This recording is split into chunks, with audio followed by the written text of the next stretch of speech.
तो चलिए इस वीडियो में आज हम बात करेंगे कॉमन फ्रेजल वर्ब्स की जो कि कम के साथ यूटिलाइज होते हैं, जैसे कि come up, come along, okay, come around, come across. तो ये सारे क्या हैं? कॉमन फ्रेजल वर्ब्स जो कि आपके कम के साथ यूटिलाइज होते हैं। So let's start with our first phrasal verb which is come up. Okay, come up मतलब टू बी मेंशन्ड और डिस्कस, किसी चीज को मेंशन करना, डिस्कस करना। सेकेंड, टू अराइव, कहीं पहुंचना, right. Third, to be ready soon, मतलब जल्दी तैयार हो जाना। And then to approach someone, किसी को अप्रोच करना, कांटेक्ट करना। To stand next to someone, किसी के साथ खड़े हो जाना, राइट। चलिए अब इनको एग्जाम्पल्स के फॉर्म में देखते हैं। First is our issue came up in the meeting last week. Our issue came up in the meeting as in the issue arrived. Okay, then second is dinner ready? If someone asks you, is dinner ready, so you can say coming up. That means dinner is arriving, it's coming. Okay, then he came up to me and kissed me on the cheek. That means he stand next to me and then he kissed me. So he basically arrived, came next to me and then he kissed me. So इस तरीके से आप use करेंगे come up को। Next is come up with. Come up with और come up में difference है। Come up with मतलब to find a new idea, किसी नए आइडिया का आपने आविष्कार किया, ओके, और टू प्रोड्यूस समथिंग मतलब कुछ नया प्रोड्यूस किया। First example is finally we came up with the solution that each of us will pay half of the monthly bill, मतलब हमने फाइनली एक सॉल्यूशन पे आ गए कि हम में से सारे हाफ पे बिल करेंगे, मतलब जो हमारा बिल आया है उसको will pay half. Second is I have come up with an idea for mom's birthday present, मतलब मम्मी के बर्थडे के लिए, मॉम्स के बर्थडे के लिए, ममा के या मॉम के, that is why you use mom apostrophe S. Okay, so I have come up with a good idea, basically an idea for mom's birthday present, मुझे एक बड़ा अच्छा आइडिया आया है फॉर ममा के बर्थडे प्रेजेंट के लिए। Third, how could you come up with such a large amount of money, तुम्हारे पैसे या तुम कैसे इतना सारा पैसा लेकर आए। सो उस केस में हम लोग क्या कर रहे हैं, that you are coming up with something, you are producing something in front of someone, right. So that's how you will use come up with. Second is come across or to come up on. Okay, so come across में क्या होता है, to find someone something by chance, कोई चीज आपने देखी, आपको मिली by chance. Example is I came across a book that I was looking for. by chance मुझे वो बुक दिख गई जिसको मैं ढूंढ रहा था या जिसकी मैं तलाश में था। Second, he came across a recruitment ad when he was reading the newspaper this afternoon. जब वो न्यूज़पेपर पढ़ रहा था दोपहर में तो उसको एक न्यूज़ दिखी, basically came across a recruitment ad, मतलब वैकेंसी उसको दिखी while going through the newspaper this afternoon. Okay, third is they came across many challenges before winning the final competition. Final competition जीतने से पहले उनको काफ़ी चैलेंजेस को फेस करना पड़ा। दे केम अक्रॉस मतलब to basically find something by chance. Challenges हमेशा बाय चांस होते हैं, कोई प्री डिफाइंड चैलेंजेस नहीं होते, राइट। तो जब वो कंपटीशन जीतने की जर्नी में थे उस टाइम उनको काफ़ी चैलेंजेस आए। So basically they came across many challenges. Then next is come round or come around. Basically the meaning of this is to happen again or to become conscious again. Okay, something which happens again. So first is time flies, Christmas will soon come round. Time बीते पता नहीं चलता, Christmas फिर से आ जाएगा। Okay, second, I have been waiting for him to come round. Basically मैं उसका wait कर रहा हूँ ताकि he can come round, something which can happen again. Okay, he can come back again. Okay, third is my grandpa has finally come round after 3 years in a coma.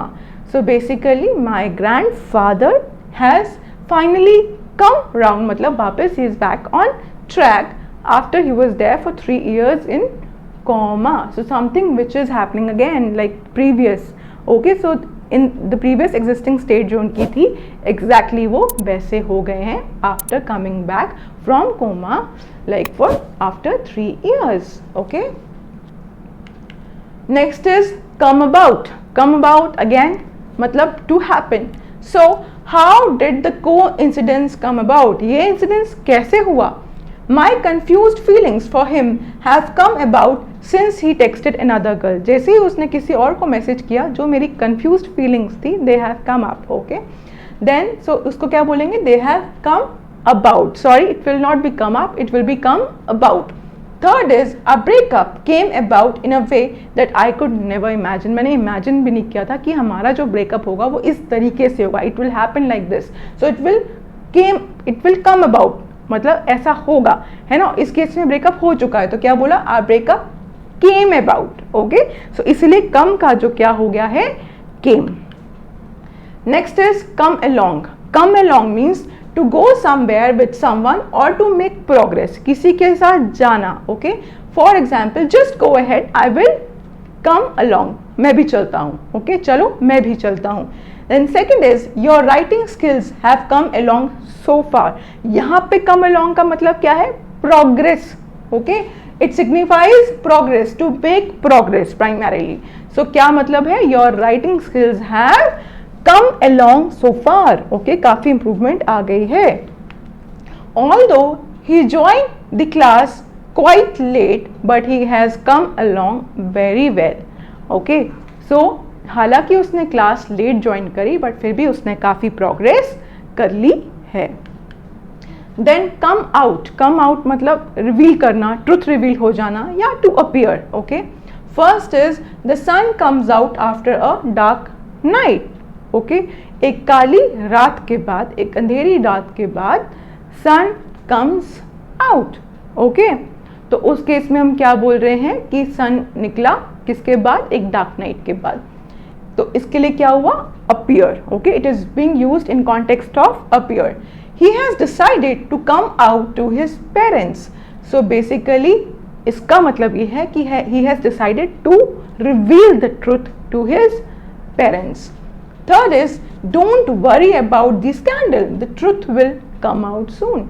तो उस scandal के बारे में चिंता मत करो क्योंकि सच्चाई जल्द ही सबके सामने आ जाएगी.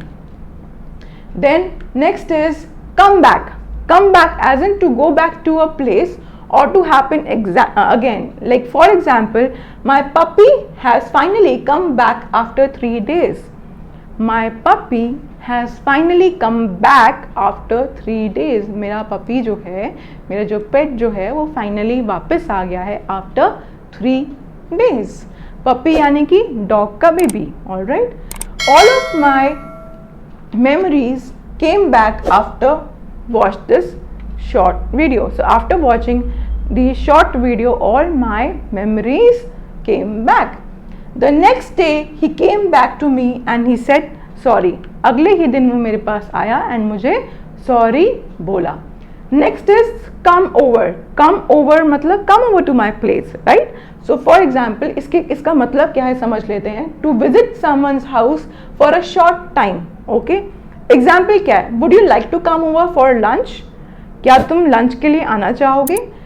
Whenever I see that baby pink dress, the feeling of missing my daughter just come over me. Okay, जब भी मैं उस ड्रेस को देखती हूँ तो बेबी पिंक ड्रेस को प्राइमरली देखती हूँ तो मेरी जो फीलिंग्स हैं वो वापस आ जाती हैं. You know, missing my daughter, I miss my daughter. Sorry, I have got to go. मुझे जाना पड़ेगा. My parents just came over from England. मेरे पेरेंट्स इंग्लैंड से वापस आ गए हैं. Okay, so they have came over मतलब एक होता है कम बैक. कम बैक यानी कि वापस आना. जब वो आपके घर पे आ रहे हैं तो you are using came over. Okay, so came over मतलब वो आ चुके हैं. कम ओवर मतलब आ रहे हैं, है ना. So there is a difference. Come का केम क्यों हुआ? Because they have come to the place. So उस केस में क्या लिखा है? They came over. Alright, so past tense is being used here. Next is come through. Come through means किसी difficulty को ओवरकम कर लेना.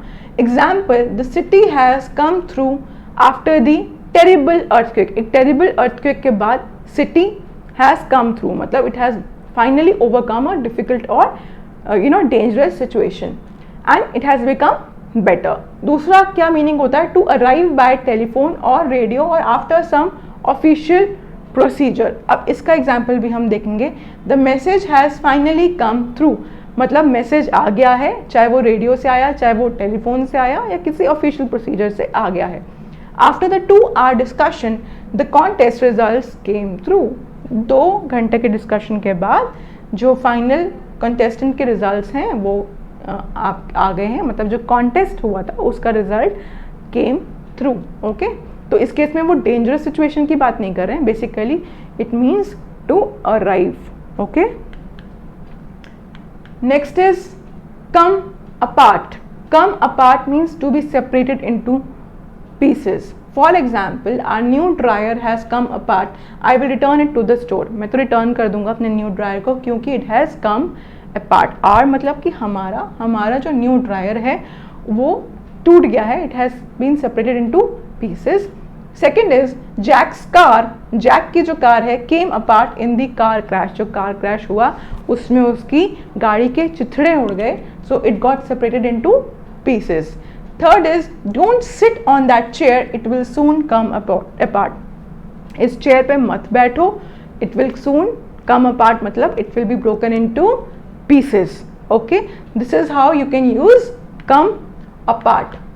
Next is come before. Come before means to take higher priority than others, and second is to be brought to a discussion or for consideration.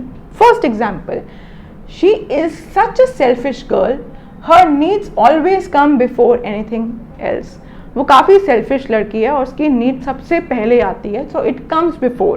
Okay, सबकी need से पहले उसकी खुद की नीड आती है, that is how you use come before. Second is that case will come before the court soon. So that case मतलब वो case will come before, मतलब it will be presented before the court soon. Third is my dad is such a great man. मेरे पापा एक बहुत great इंसान है, अच्छे इंसान हैं. His family has always come before his career. His family मतलब उनकी जो परिवार है, उनकी जो फैमिली है, हमेशा उनके काम से पहले है उनके लिए। Okay, so this is how you will use come, common phrasal verbs with come. So आप बने रहिए। अगर ये वीडियो अच्छा लगा तो लाइक करिए, शेयर करिए, सब्सक्राइब करिए, और अगर आपको कुछ ऐसे और कम के साथ कॉमन फ्रेजल वर्ब्स पता है, so do post in the comment section. Stay tune, happy learning, do subscribe. Thank you.